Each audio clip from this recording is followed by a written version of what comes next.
Jeffrey Epstein, the controversial financier who died in a New York jail cell in 2019, was awaiting trial on federal sex trafficking charges.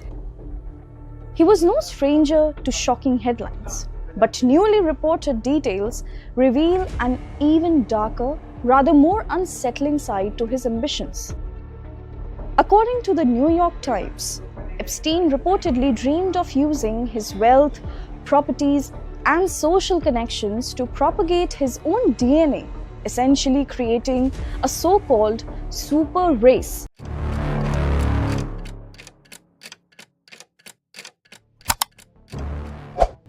(2019년 12월 20일) 아침 미국 연방 검사들 사이의 내부 이메일은 제프리 앱스타인의 유산으로 뉴멕시코주 산타페 카운티 스탠리에 위치한 7,000에이커 이상의 부지인 조로 목장이 단 한 번도 법적 수색 대상이 된 적이 없음을 직설적으로 확인했다. 이 시점은 앱스타인이 뉴욕 연방교도소에서 사망한 지 4개월이 지난 후였으며 다수의 피해자들이 특히 그 장소에서 발생한 학대 사건을 증언한 상황이었다. 따라서 이 사실은 단순한 실수를 넘어서는 것으로 여겨졌다. 증언에서 가장 많이 언급된 부동산 중 하나가 단 한 번도 수사 대상이 되지 않았다는 공식 기록이 된 셈이었다. 영장도 없었다. 봉인도 없었다. 출입도 없었다. 그뿐만 아니라 그 메시지는 연방검찰이 앱스타인의 유산관리팀에 그 목장에 대해 무엇을 제공할 수 있을지 아직 명확하지 않다고 명시적으로 밝혔으며 그곳에서 어떤 증거도 수집하지 않았음을 재차 강조했다. 그 부동산 안에 무엇이 있었기에 그렇게 조심스럽게 건드리지 않았을까? 앱스타인이 미국과 해외에 보유한 모든 부동산 중에서 왜 하필 그곳, 가장 고립되고 가장 넓은 영토를 차지하며 가장 잠재적으로 자율적인 곳, 이 당국의 손길이 닿지 않은 채 남아 있었을까? 그 답은 지금까지 공식적으로 밝혀지지 않았다. 그러나 공개 기록, 문서화된 증언, 그리고 수개월에 걸쳐 검사들 사이에서 오간 이메일들은 기술적 기준만으로 설명되지 않는 방어 구조를 드러내기 시작한다. 조로 목장은 단순한 목장이 아니었다. 완벽한 물류 구조였다. 20년 넘게 앱스타인의 이동 거점, 숙소, 사적 운영 장소로 기능했으며 헬리콥터가 끊임없이 오갔고 무장 경비원이 상주했으며 농업 허가 없이 지어진 별채와 창고가 존재했다. 현지 운영을 담당한 것은 뉴질랜드인 부부인 카렌과 브라이스 고든으로 공식 문서에 따르면 일부 학대가 발생한 시기에 해당 부지의 관리인으로 기록되어 있다. 2024년까지 그들은 기소된 적이 없었지만 뉴멕시코주 의회는 현재 해당 부지 내부에서 무슨 일이 벌어졌는지 규명하기 위한 주 차원의 진실위원회에 그들을 증인으로 소환할 가능성을 검토 중이다. 2014년부터 2019년 사이 다수의 피해자들이 연방법원에 조로 목장으로 끌려갔다고 진술했다. 그중 한 명인 제인도 기슬레인 맥스웰에 대해 최초로 증언한 인물은 앱스타인의 방으로 불려간 당시의 감정을 상세히 묘사했다. 그곳은 외딴 곳 같으면서도 동시에 도망칠 수 없는 공간으로 느껴졌다고 했다. 또 다른 증인 애니 파머는 16세 때 기슬레인에 의해 목장으로 끌려가 알몸으로 마사지를 받은 후 앱스타인이 자신의 옆에 누워 몸을 밀착시키는 트라우마를 겪었다고 진술했다. 미확인 제3의 증인도 기록에 남아있다. 그녀는 라스베이거스에서 열린 마술 공연 중 앱스타인의 초대를 받고 언니와 함께 그곳을 방문했다고 진술했다. 그녀에 따르면 목장에는 다른 소녀들도 있었고 모두 어린 나이였다. 그리고 그 방문은 마사지 요청으로 시작되어 성폭행 시도로 묘사되는 사건으로 이어졌다고 한다. 이러한 증언들은 공식 문서에 기록되었다. 부동산 이름은 소송 기록에 명시되어 있었다. 여행 경로는 확인 가능했다. 장소는 알려져 있었다. 그럼에도 불구하고 앱스타인의 체포 전, 중, 후에도 어떠한 수사도 이루어지지 않았다. 현지 수사 첫 시도는 2019년 7월 당시 뉴멕시코주 검찰총장실에서 시작되었다.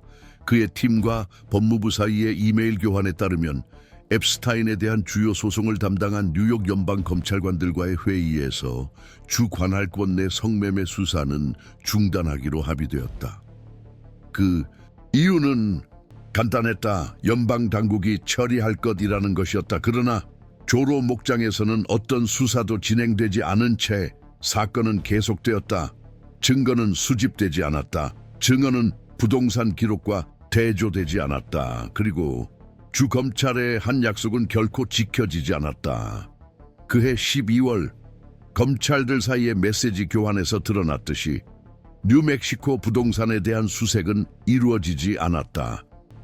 2019년 뉴멕시코 전 주 경찰관이 경고를 했다. FBI에 공식적으로 기록된 전화 통화에서 그는 목장에서 이상한 움직임을 목격했다고 보고했다. 여기에는 셀리포트, 감금용 이중 출입구, 특성을 지닌 창고 건설과 산타페 카운티 규정에 명백히 위배되는 낡은 트레일러가 헛간 뒤에 위치해 있는 것이 포함되었다.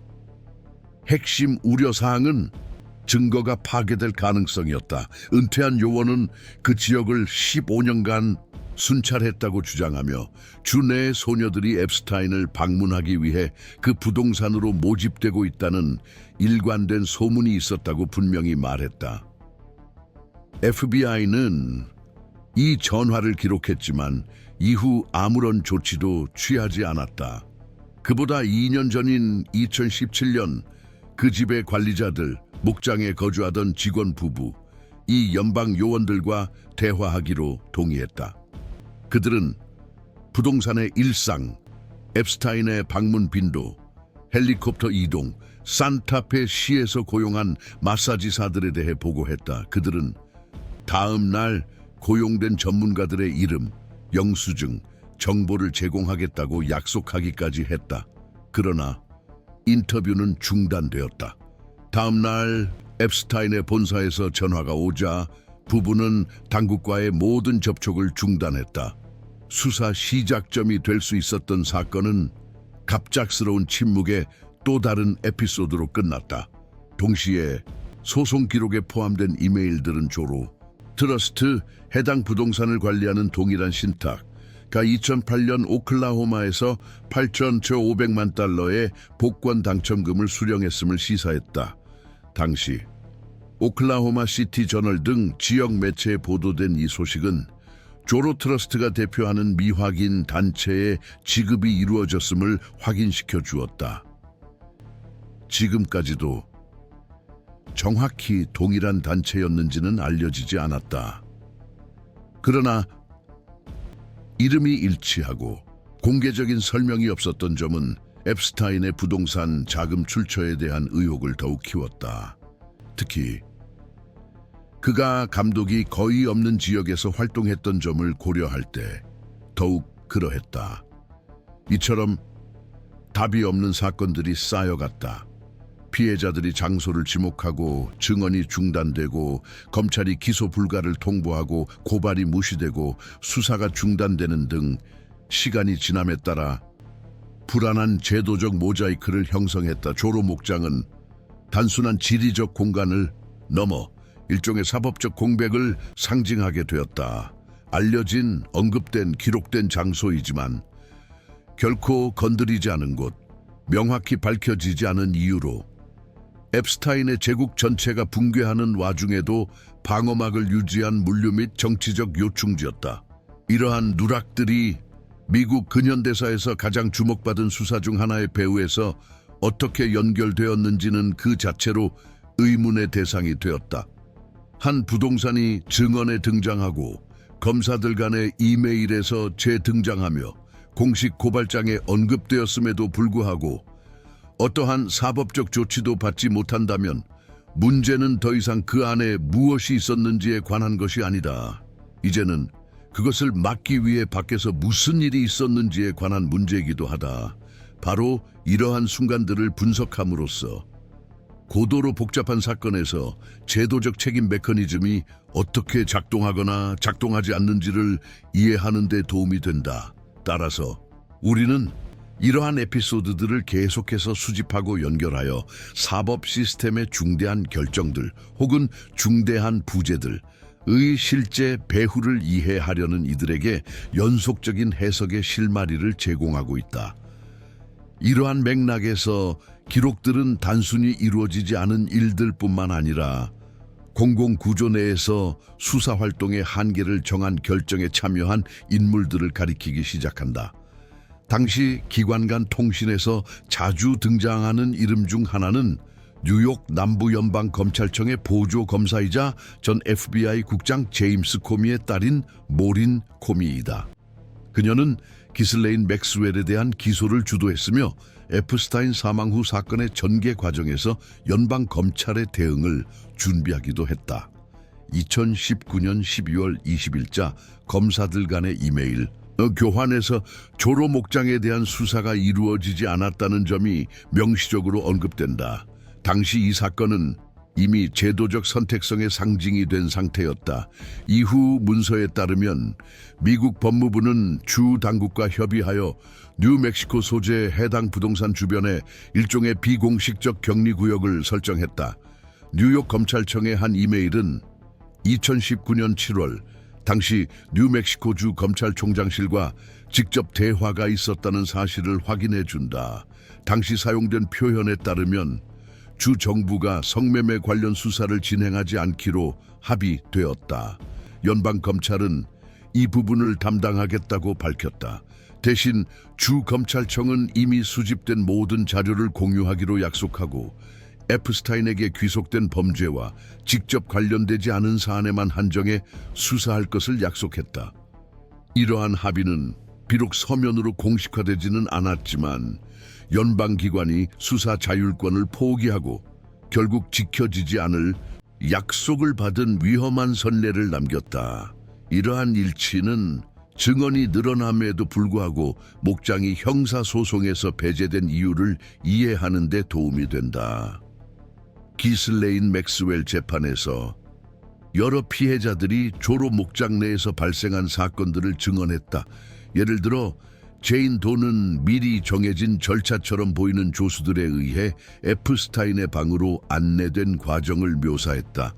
애니 파머는 충격적인 증언에서 기슬레인이 치료 마사지를 핑계로 옷을 벗도록 설득한 과정과 다음 날 에프스타인이 그녀 곁에 누우려 했던 시도를 냉정하고 계산된 접근이라고 묘사했다.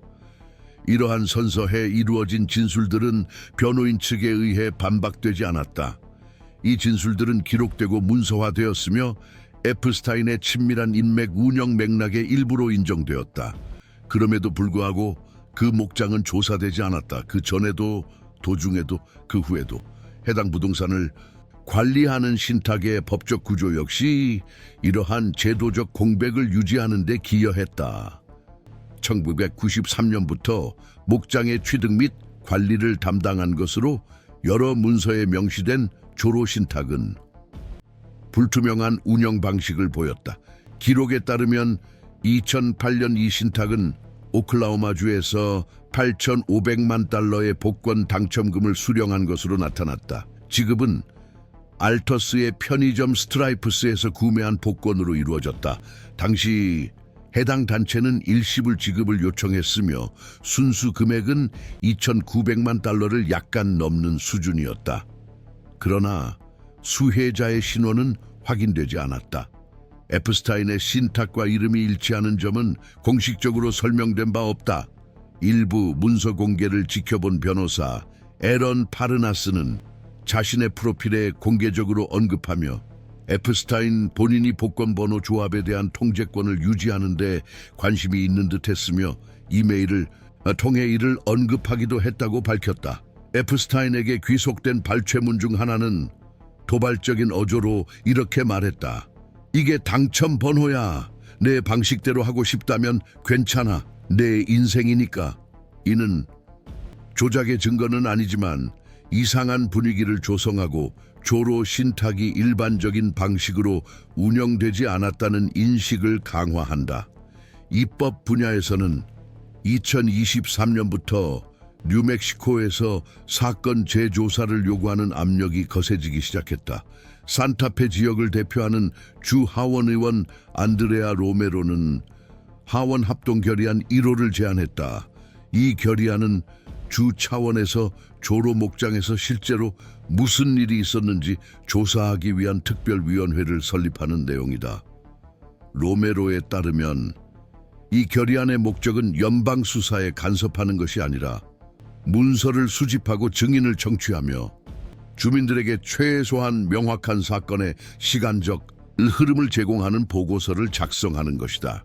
이 제안은 하원 사법위원회와 정부 선거 원주민 문제 위원회의 지지를 받아 본회의로 회부되었다. 위원회는 일종의 역사적 진상규명 임무를 수행하며 소환권과 최종 보고서 작성 권한을 부여받아 입법연도 말까지 활동을 마칠 예정이다. 이 노력에서 또 다른 중요한 인물은 해당 목장이 위치한 지역을 관할하는 주 하원 의원 매튜 맥퀸이었다.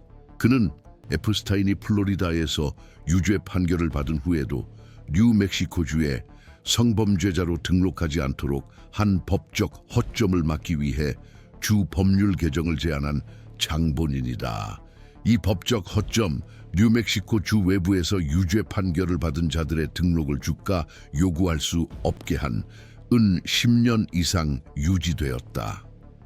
맥퀸의 제안은 통과되지는 않았지만 특권층이 제도적 구조를 악용할 수 있는 법적 허점에 대한 논쟁을 재점화했다. 이러한 문서 재구성 움직임 속에서 현지 및 국제 언론도 이 목장에 주목하기 시작했다. 영국 신문 가디언은 에프스타인이 자신의 DNA를 전 세계에 퍼뜨리려는 장소로 묘사한 조로 목장에 대한 장문의 기사를 게재했다. 그는 이 계획을 과학자들에게 선택적 번식의 한 형태라고 설명했다.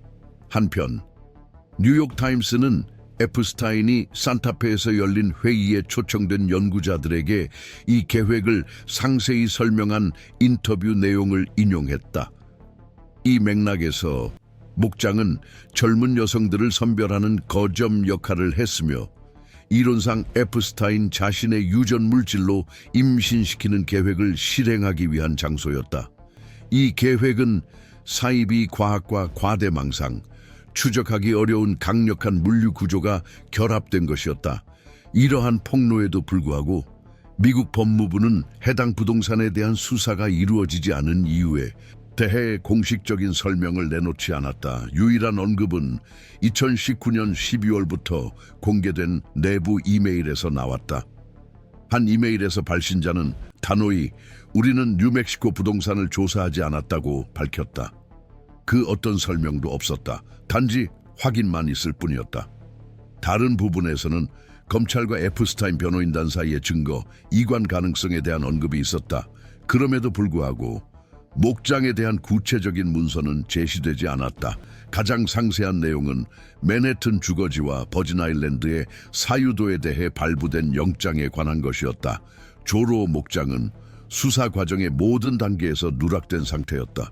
바로 이 지점에서 사건은 개인의 형사 영역을 넘어 제도적 의문의 영역으로 진입한다. 수많은 고발, 증언, 경고, 정황 증거가 있음에도 불구하고 수사의 핵심 인물과 직접 연관된 부동산이 외면당한 것을 어떻게 설명할 수 있을까? 또한 주정부 기관이 자체 수사를 진행하려 했을 때 연방기관에 의해 저지당했고 그 연방기관 역시 이후 아무런 조치를 취하지 않은 사실을 어떻게 해석해야 할까? 소극적 태도의 사슬이 적극적인 행동의 사슬보다 길어지면 문제는 운영상의 문제가 아닌 구조적 문제가 된다. 바로 그 때문에 이러한 사건들을 분석할 때는 문서에 기반하여 사건의 진행 속도와 내려진 결정 혹은 회피된 결정의 논리를 주의 깊게 살펴야 한다. 바로 이러한 접근 방식을 우리는 여기서 유지하고자 한다. 사실적 진행, 제도적 연결, 지속적인 서사적 감시를 기반으로 한 편집 방침이다. 이 채널을 따라오는 분들에게 우리는 충격이 아닌 명확함, 쇼가 아닌 분석을 약속한다. 지금까지 공개된 문서와 기록을 바탕으로 볼 때 조로 목장은 미국 사법제도에서 가장 광범위하게 기록된 사건 중 하나 안에서 여전히 불확실성의 지점으로 남아있다. 현장에서의 공식적인 조사가 이루어지지 않았음에도 불구하고 논쟁은 끝나지 않았다. 오히려 사건 진행 과정에서 책임 기관들이 내린 선택에 대해 상반된 해석의 여지를 남겼다. 일부 분석가들은 이러한 부재를 의도적인 보호로 해석해서는 안 되며 전략적 결정의 결과로 봐야 한다고 주장한다. 이 해석에 따르면 뉴욕 남부지방검찰청은 주로 맨해튼과 버진 아일랜드에 위치한 부동산의 노력을 집중했다. 그곳에는 제프리 앱스타인과 미성년자를 연결하는 금융 기록, 은행 송금 내역, 사진 등 보다 직접적인 증거 자료가 집중되어 있었다.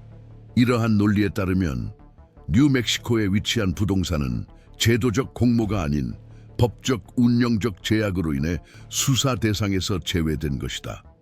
핵심 주장은 검찰의 자원이 제한적이었고 당시 목장은 즉각적인 조치를 취하기에 법적으로 적절한 상태가 아니었다는 것이다.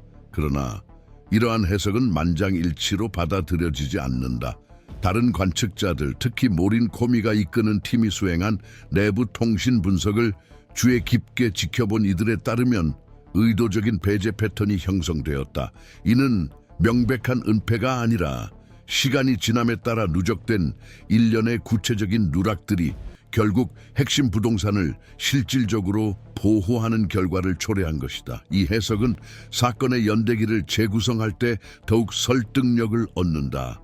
2019년 7월 전 주경찰관이 지역 차원에서 제기한 고발, 제인 도와 애니 파머 같은 피해자들의 일관된 증언, 목장과 연관된 직원들에 의해 중단된 인터뷰 기록, 어떠한 법원 영장도 발부되지 않았다는 점, 그리고 마지막으로 해당 부동산에 대한 수색이 전혀 이루어지지 않았다는 공식 확인. 이 모든 요소들은 공식 기록에 명시되어 있다. 그 어느 것도 추측에 의존하지 않는다. 종합해보면 이는 명확한 제도적 결정을 가리킨다. 조로 목장에 대한 수사를 진행하지 않기로 한 결정이다. 이 시점부터 논쟁은 이러한 선택을 뒷받침한 동기에 집중된다. 현장 감식을 막은 것은 무엇인가? 그리고 왜 뉴멕시코 당국은 처음에는 행동 의사를 보였지만 결국 실현되지 않은 연방정부의 개입 약속 앞에서 물러섰을까?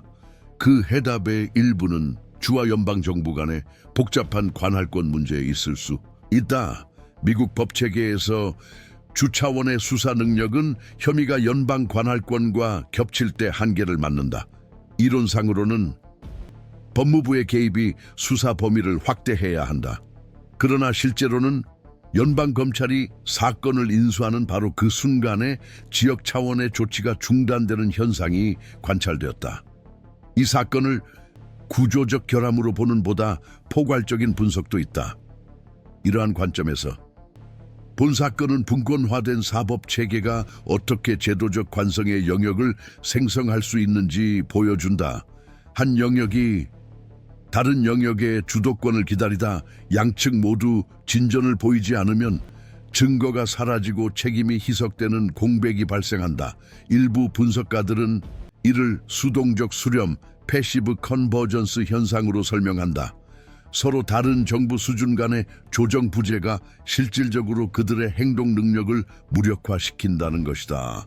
조로 목장의 경우 이러한 역학은 추가 요인들로 인해 악화되었다. 다른 주에서 성범죄로 유죄 판결을 받은 개인이 지역 공공기록에서 누락될 수 있도록 허용하는 주 법률, 앱스타인의 존재를 수년간 의문 없이 용인해온 지역 정치 엘리트, 그리고 피고인의 사망 이후에도 재산 경계를 재평가하지 않기로 선택한 연방검사들의 연속성, 이러한 맥락에서 앤드리아 로메로 하원 의원에 발의하는 하원 공동 결의안 제1호로 공식화되었다. 이 제안은 소환권과 문서 제출 요구권을 가진 주위원회를 설립함으로써 이러한 방치 사이클을 끊어내려는 것이다.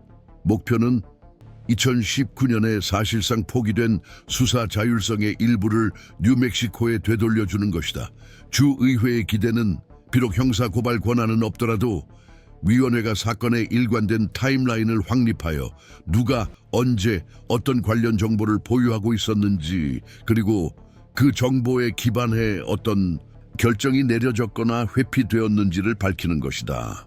초점은 에프스타인을 직접 조사하는 것에서 벗어나 이론상으로는 이러한 행위를 막았어야 할 기관들의 감시 아래 그가 어떻게 활동할 수 있었는지를 이해하는 것으로 전환된다.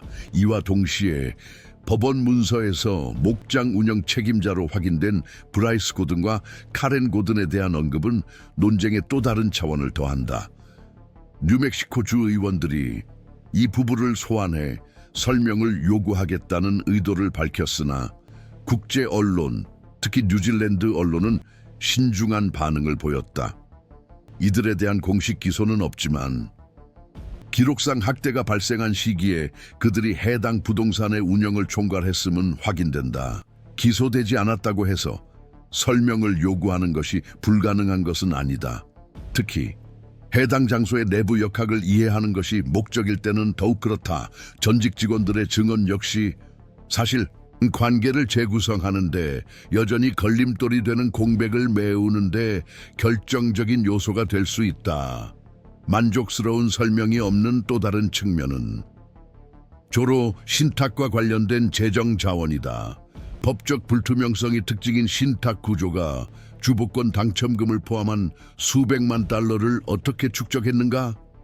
에프스타인과 연관된 신탁과 2008년 오클라호마주에서 8,500만 달러를 수령한 단체 간 이름의 일치성은 법적 관점에서 완전히 해명된 바 없다. 공식 지급 기록은 최종 수혜자를 명확히 식별하지 못한다. 비록 이 자체가 단독으로 범죄를 구성하지는 않지만 자금의 출처와 행방에 대한 투명성 부족은 목장을 유지하던 구조의 자산 건전성에 의문을 제기한다. 현재까지 이러한 일련의 누락에 대한 제도적 차원의 규모에 대해서는 합의가 이루어지지 않았다. 일부 관측자들은 이를 행정적 결함으로 해석한다. 다른 이들은 비공식적 보호의 신호를 포착한다. 더 근본적인 기능 장애를 지적하는 목소리도 있다. 수사 대상자가 에프스타인처럼 권력의 다중 영역에서 영향력을 행사할 때 사법 시스템이 공정하게 운영되기 어렵다는 점이다. 이러한 관점에서 조로 목장은 단순한 학대 현장을 넘어 권력 집중에 직면한 제도적 취약성의 단면을 보여주는 사례가 된다. 최근 몇 달간 새로운 문서들이 공개되면서 이 논쟁은 다시 불붙었다. 언론의 조사 보도, 법적 분석, 추가 증언들이 논의에 새로운 요소를 더했다. 그럼에도 문제의 핵심은 변함없다. 미국 근현대사에서 가장 큰 성매매 스캔들 중 하나와 직접 연관된 물리적 공간이 제대로 조사된 적이 없다는 점이다. 이 사실 자체만으로도 그 내부에서 무엇이 발견되었을지와 무관하게 제도적 문제를 구성한다. 따라서 이러한 전개 상황을 계속 주시하는 것은 여전히 중요하다. 과거를 이해하기 위해서뿐만 아니라 시스템이 어디서 실패했는지, 어떤 메커니즘이 재검토되어야 하는지를 명확히 파악하기 위해서다. 결국 핵심 문제는 조로 목장 내부에 존재했던 것에 국한되지 않는다. 그 외부에서 더 이상 허용되어서는 안 될 것에 있다.